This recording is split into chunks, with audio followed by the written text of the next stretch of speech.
छिए और हमरो की जरूरत है और की हमरो दायित्व है, कैसे एकरा हम उत्कृष्ट अपनो वही गौरव के प्राप्त करो जे जे कभी किसी कालखंड में रहो।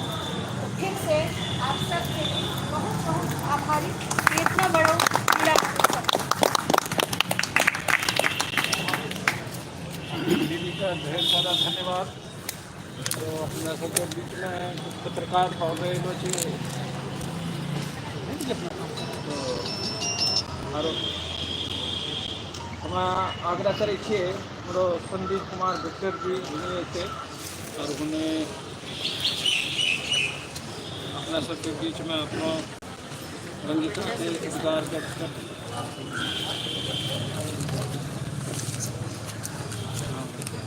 सब भाई को नमस्कार। मैं बड़ा गौर से बड़ा आत्मीयता से आप मछली क्लास सुनी बड़ा अच्छा लगे सुनने के सीखे भी बड़ा मौका मिले। मंजीत सर से तो पहले से मुझे जुड़ल छी इनको वीडियो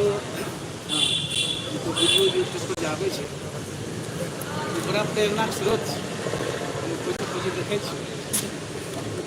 मंच पे बड़ा अच्छा लगे। अपने सबको बहुत बहुत अभिवादन, बहुत बहुत धन्यवाद। और अपनी एक बात हम शेयर करें चाहे अपने से जैसे पहला मांग तो